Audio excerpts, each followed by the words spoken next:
Okay, I'm going to finally remember to sync my audio. Okay. Syncing audio in 3, 2, 1.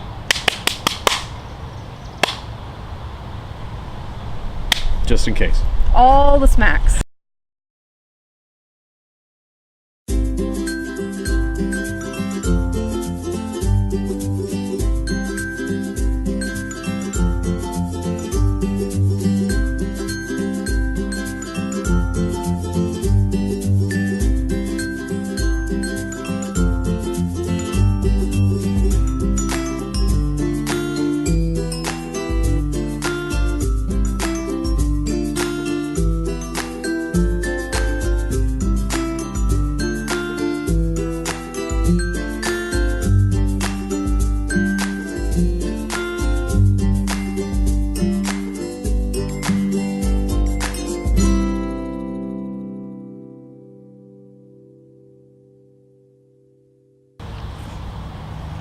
Hi.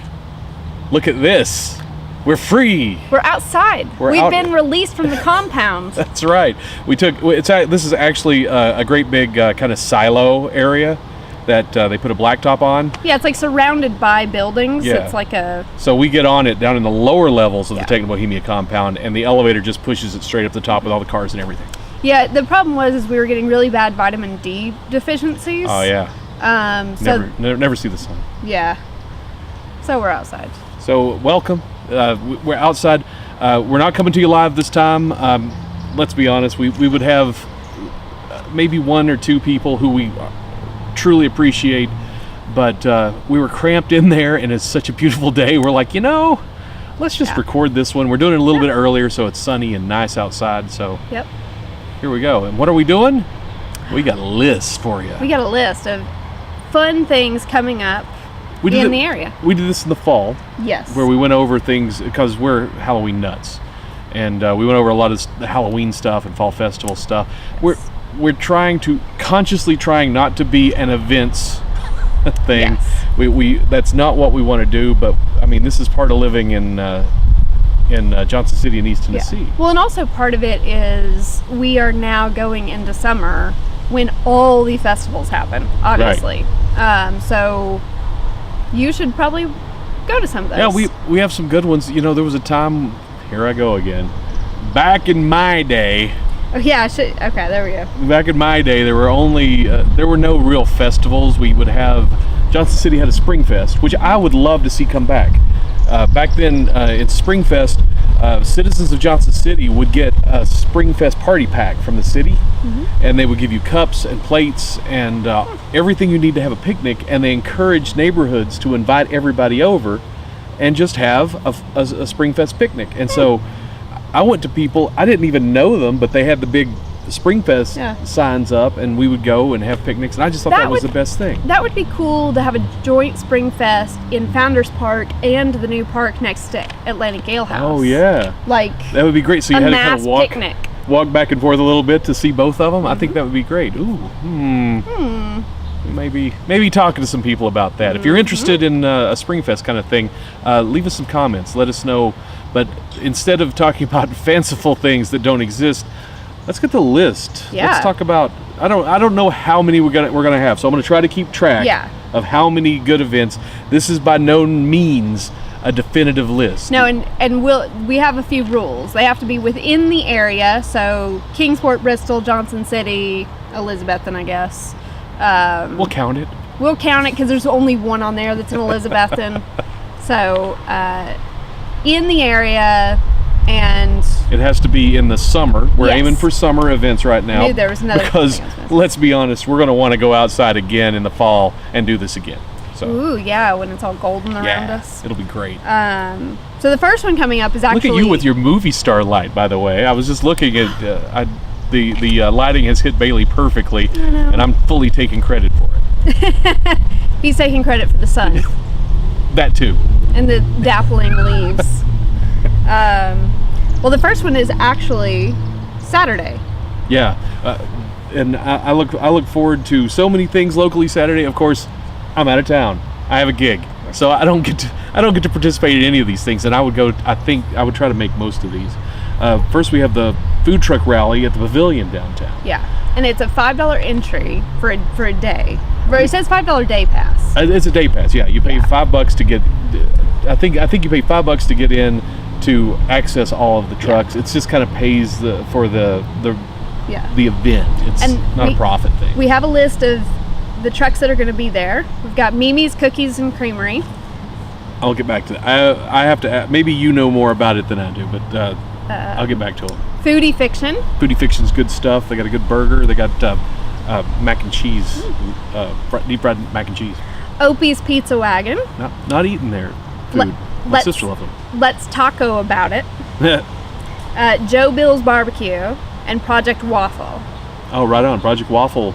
Pretty good. You know, they became so popular as a food truck, they've opened up an actual restaurant in Greenville. So you can go eat at Project Waffle now. Yeah, and they kept the food truck. A lot of places closed, like Slam and Sammy's closed the food truck when they opened the restaurant. But Project Waffle's kept it rolling. Now, have you seen the lines for Mimi's? What is it? Mimi's Creamery? Mimi's Cookies and Creamery. I'm lactose intolerant. Yeah. I am not a huge ice cream person. Yeah. And I have some other issues surrounding them that I've never tried them, but I won't air those here. Sure. All I'm saying is the lines for this truck will go down the street. It will be literally, when they set up at Yeehaw Brewing, it will be all the way down the block. Yep. All the way around behind the place. Yep. And so apparently they're doing something right. Yeah. May 16th, what day is that? We didn't actually... Saturday. No, it's not. Oh, I'm sorry. It's next Saturday, right? No, because May 12th is this Saturday. I'm sorry. It's a Thursday. May 16th is a Thursday. I forgot. This is one of our events. This is one of our... Well, it's not... we are there. It's not one of our events. Right. It's the Pizza and Beer Life number 4 at JC Brewing, featuring Corinthian Bistro and us. Now, Corinthian Bistro is brand new. I've never even heard of it. Before this, I had never heard of it. Yeah. Which, it makes me kind of excited to actually have some really... So far, every time we've done a Pizza and Beer Live, I've known the person. Mm-hmm. I've kind of asked questions that I already know the answer to or just am curious about. So this is brand new. So we only get 15 minutes. Just 15. So come down, have some of the Johnson City Brewing beers. Bailey's going to be here for this one. Yeah, free pizza, kids. I mean, as long as you're buying beer, they bring out pizzas. They fill up the entire little sidebar with pizza, and they bring out 3 waves of it, 3 different and all different styles. So it's pizza nirvana. It's wonderful. And what time does it start? Usually starts. We start having the conversation at 6 o'clock, and the pizza usually arrives right just before it. So people start eating, and we start talking to the owners, and it's fast, it's furious, but it's a whole lot of fun. It is. Why don't you take this one? Because I don't know anything. May 19th and 20th. That's this. No. I'm sorry. 19th, which is a Sunday. Ahead. I lost it in the sun. Actually, there's a date wrong in here. Uh-oh. Because if May 16th is a Thursday, May 19th cannot be a Saturday. You're right. So let's load it up. It's just like the live shows, really. Yeah. Except we're outside having to look up everything. And no computers to do it with, just our phones. And I can't look on my phone because I'm the list keeper. Rex on the Tracks 2016, got it. It's in 2016. I'm kidding. That's the first one that popped up for some reason. And Facebook link. Tickets are $10 prior to the event. It's going to be $15 the day of. But what day is it? And it is on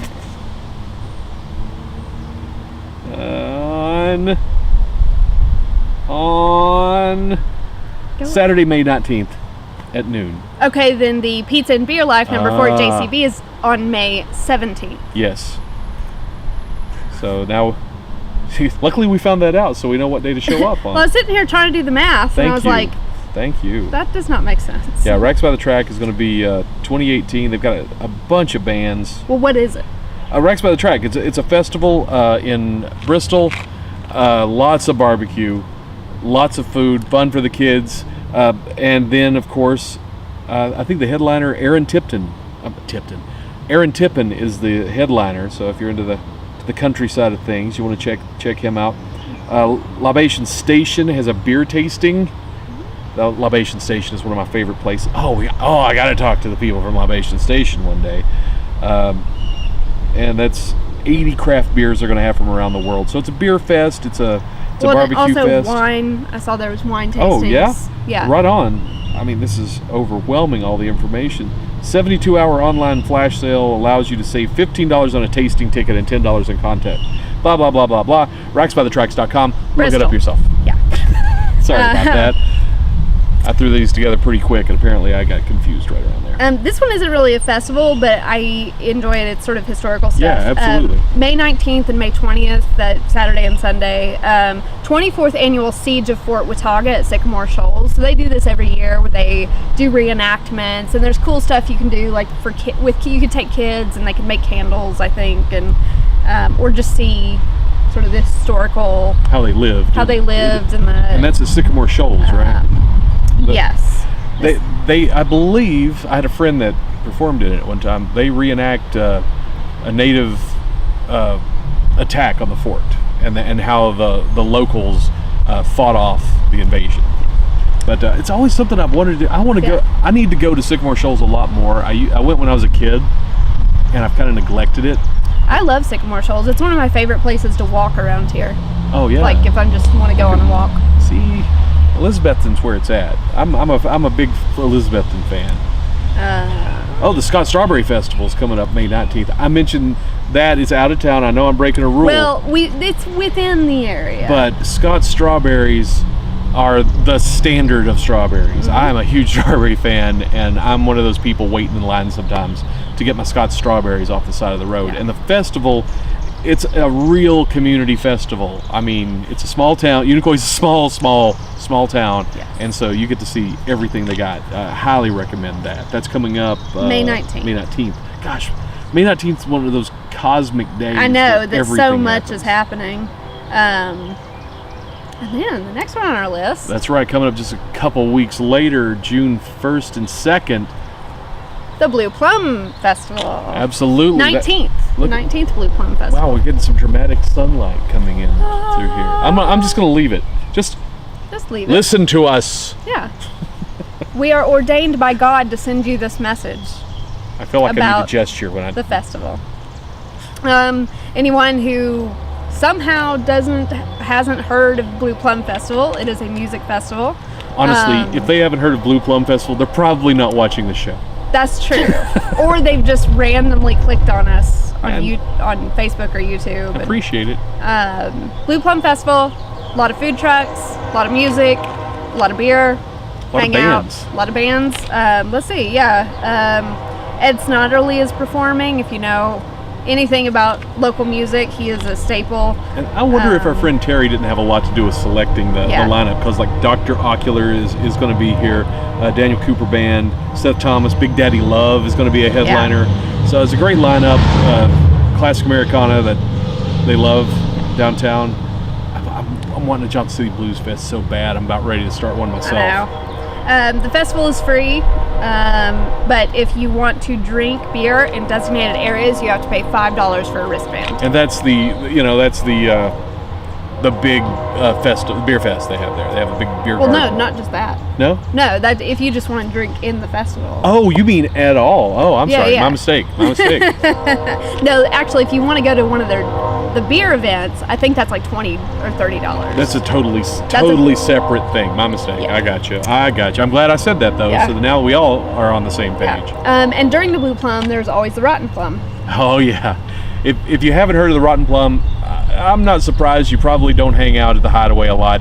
If you do hang out at the Hideaway a lot, you know what Rotten Plum is. That's where they gather some of the best alternative music. A lot of times they try to just take the exact opposite of whatever's playing on the big Blue Plum stages, and it's the after party for the Blue Plum. You go to the Hideaway. If you're not done partying, you want to go. Keep on rolling. Get your cheap PBRs at the Hideaway, and it starts 10 o'clock, and it rolls all night until they make them shut it down, and you'll see the best of the local, punk, rock, noise. There's no telling what you're going to get. That's the great thing about the Hideaway. I love the variety that they never cease to bring. They'll have a metal night, a sludge rock night, shoegaze night. Who has a shoegaze night? Shoegazers. Oh, right. We're back to Sycamore Shoals for June 2nd and 3rd. Oh, no, that makes sense. Because Blue Plum is always on Friday and Saturday. Oh, and so this is going to be on that Saturday and Sunday. The 28th year... Oh, wait. The 28th Sycamore Shoals Native American Festival. Wow. I've been to that. Yeah. It's been a while. Me too. There is an admission charge. I don't know what it is because I did not look, or it did not say. But Google it and yeah. you'll find it yourself. But yeah, another just sort of historical cool thing at Sycamore Shoals for. And it's really cool because they bring native tribes. They bring people in from native tribes across the country. Yeah. And you can really connect with people that are steeped in the culture. And this says award-winning dancers, storytellers, artists, and scholars gather at the circle to share knowledge and demonstrate their skills. So there's just all sorts of cool stuff going on. You know, I've mentioned it before. I work announcing for the Smoky Mountain Roller Girls in Bryson City, and I stay in Cherokee. And every time I'm there, every chance I get to go, there's a kind of a flea market area downtown where if you get there early enough, you'll find local craftspeople who have made just the most incredible looking stuff, and you get stories about the culture in the area and the people, and I never get tired of it. Whoops. Uh-oh. Oh, now we're doomed. I know. All right. What else we got here? Oh, I actually want to mention the one after it too because that's so dumb. Well, yeah. Okay, but rolling back on our list, June 7th to 9th, that's going to be the 52nd annual Covered Bridge celebration in Elizabeth, and I've been to lots of those over the years. It feels like a good hometown festival like you see on TV. It's just a run-of-the-mill festival, you know, like a lot of food, not trucks, but like, you know. Just booths and vendors. Food and art, I mean. Boy, okay, I have to tell these stories. So, you know where the stage is in the park? No. If you go across the covered bridge, there's a little stage kind of off to the left. It's all the way in the very back corner at the property line in front of a house. Well, the person that lives in that house was not appreciative when they built that stage.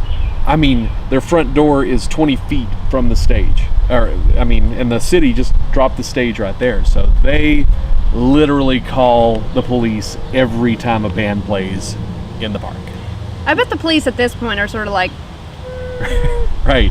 Come on now. Because there was a house like that near Sunny's Marina. Like, they moved there when they knew Sunny's Marina was right there. And they would call the police on Friday and Saturday night. And eventually the police were like, listen, you moved here knowing that was happening. Right. And I'm like, yeah, exactly. The Acoustic Coffee House used to have exactly the same problem with all the folks that would move in the neighborhood behind them. Yeah, they played some rock and roll sometime, but they were never out of control, and it was always a sticky point with that neighborhood. And they will have featured music. Carson Peters and Iron Mountain, Doyle Lawson and Quicksilver, and Billy Dean. I'm not familiar with any of them, but every time I've been to that festival, the music's great. The music's good. I listen to it while kicking around. You know, it takes half an afternoon. Then I head back and go back to Johnson City Brewing. They are not a sponsor, just like them. Then this is the one that cracked me up when I found it. Coming up on June 16th at the Johnson City Mall, Bro Fest. All your bros, come on out to the mall. Oh, wait. Dude, come out to the mall, Bro Fest. I don't know totally.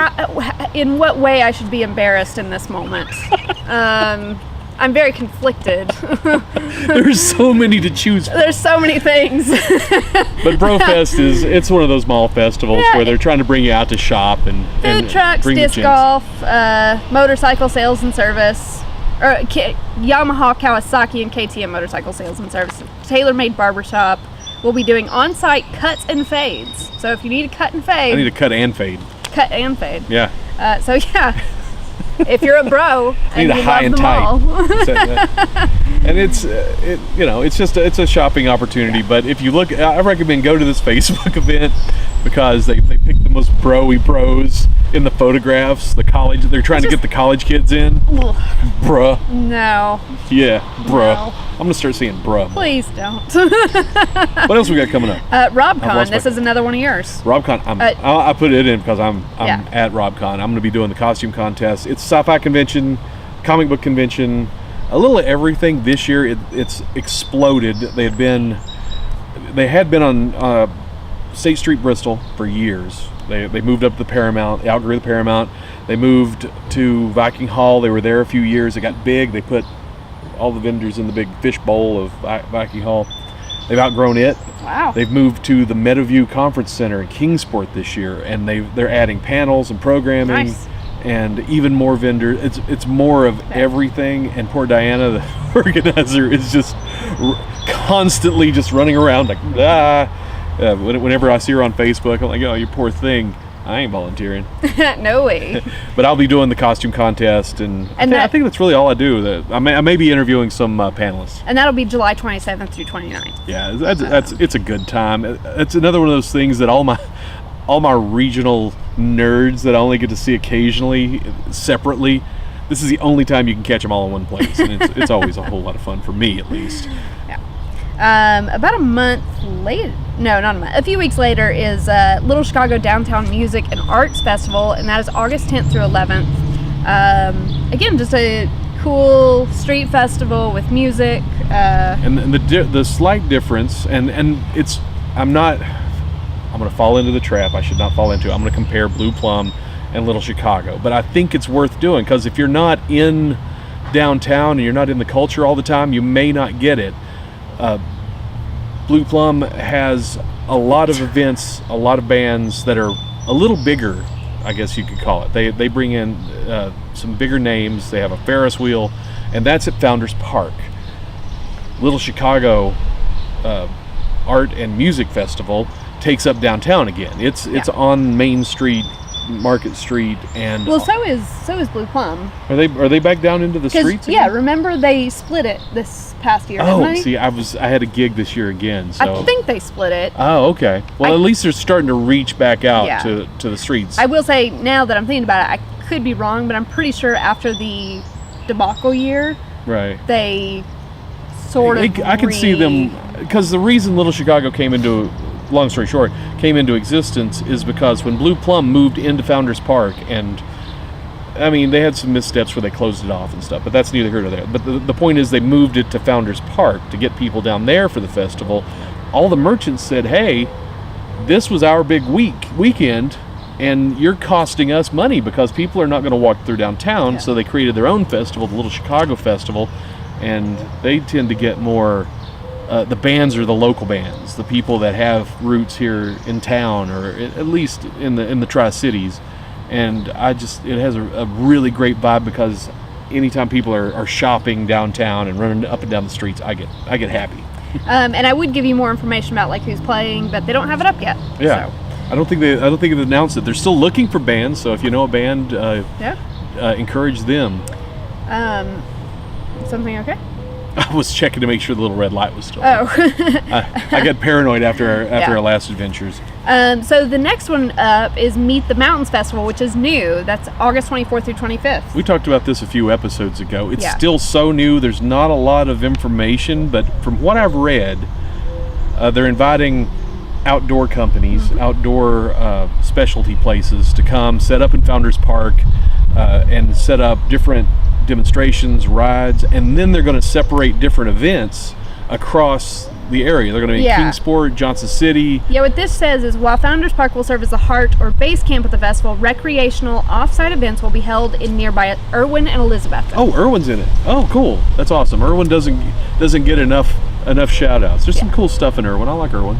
Not a bad town. Yeah. So that'll be cool if you're an outdoor kind of person. Yeah, they're supposed to have like fishing demos and kayaking demos in a pool and stuff like that. Nice. Which it'll be something different. I love just variety coming to town. So I guess September 7th and 8th. This is, since it started, one of my favorite festivals. The Emoji Festival is coming back. Emoja originally started by a church group as kind of a little park get together, and it grew through the community. Right down here at Carver, actually, is where it started, and it grew and grew until it became a downtown festival. And it's, to me, if I was setting a top 5, now that we've been through a bunch of them, if I had to name a top 5, Emoja would probably be third. My heart's also with Corazon Latino, which would probably be fourth. But of course, for me, Little Chicago's going to be top, and then Blue Plum, and then I don't know what the fifth one would be. Well, let's see what else we got. That's September 7th through 8th, Emoji Movie Festival, and the last one we have. Oh yeah, the Appalachian Renaissance Fair was brand new last year, and of course, every time I would do a con or one of my geeky events around here, I would run into people dressed as orcs and in medieval flair, and they would not break character the entire time I was talking to them. And they were from the Appalachian Renaissance Fair. It's going to be in Piney Flats. Look them up on Facebook. On September 8th. September 8th, which is... Oh, that's not our last one. That was our second to last one. That's right. Okay, but it ought to be a good time. We don't have a lot of Renaissance fairs in this area. The nearest one is usually the Carolina Ren Fair, and they have kind of one in Asheville that's a small Ren shopping experience, I guess you can call it. Yep. Well, and actually the Sycamore Shoals always has the Celtic Festival in autumn. Which is very cool. It is very cool, but I think because we don't have Ren fairs really around here, the people who want Ren fairs have started to turn it into a Ren fair. Oh, really? Yeah. Because I haven't been to that in a while. Used to, it was literally a Celt festival where people just brought their goods and stuff out. It still is. It still has that part of it, but just people show up in costumes. Huzzah! Yeah, they're just like, we're taking over. Okay, sure. I hope the sunlight isn't too bad. I'm going to pause for just a second and see where we're at. Yeah, it's bad. So we're gonna cut right here. Well, we only have one more to do. Oh well, we're invisible at the moment. We're still invisible. But now it's a different. Now we're invisible without a head. Don't worry, this will all come out. And now the dramatic last one. Wow, the sun is beautiful. The Tri-Pride Parade and Festival, which is September 15th. I think that is a great idea. This is the first annual Tri-Pride Parade and Festival. Right, and it's a great idea because it's like, hey, let's just throw a parade for the whole community. Let's show everybody a good time, and let's make people think a little bit about, it's just a good time. Well, it's a good time, and it's a collaborative celebration partnering with local businesses and organizations to produce an event which the entire spectrum of the LGBT community and their allies can be proud of. That's great. So it's about inclusion, togetherness, quality, all that awesome stuff that we love. That's what community should be about in general. So anything that brings the community together and makes you like your neighbor, let's do it. And it just says Tri-Cities, Tennessee, so it doesn't say yet. But that's going to be in September. And, this probably goes without saying, but we'll come back to these as they come up. Absolutely. And remind you. This is more just like a... keep your eye out. Yeah, this is a review of what to expect, and hopefully, once I get a little time again, we'll be able to go out and shoot some video. We got 2 cameras, so Bailey can take a camera, I can take a camera, and we can either go our separate ways and compare notes, or we can get a couple views of something as we attend these festivals. And just kind of have basically you're going to watch me get really drunk over a period of time. Yeah. Sunny. Well, that's it for our list. Yeah, that's it for today. Thanks for watching. We hope the sun has entertained you as much as it entertained me. Yeah. That's been a list of your best bets for festivals this summer. Yep. If you know of any more, please put it in the comments. Send us a message on our Facebook page. That's Hometown East Tennessee, or you can email us at hometownjc at gmail.com, right? You set them up. I'll tell you what, you can see it at this address. Just email us there if that's what you want to do. We want to know about more. If we come up with a list of enough other festivals that we don't know about yet, that we just haven't compiled, we'll do another one. Yep. We'll come outside and we'll have a good time again. And don't forget, sign up for our Patreon at patreon.com/hometown. That's where you pay whatever you want for every episode we release. It helps us keep things going, building the equipment a little at a time. We're really getting there. I'm very happy with this. I should have moved the sun a little bit to the side, but I think we look like a 70s album cover. I think what we look like is a continuation of the Met Gala. And this is just the natural extension. I like it. It's like we're on the carpet outside. Yeah, and we're doing the Catholicism theme, so we're both saints. Until next time, my friends. Bye. Be beautiful.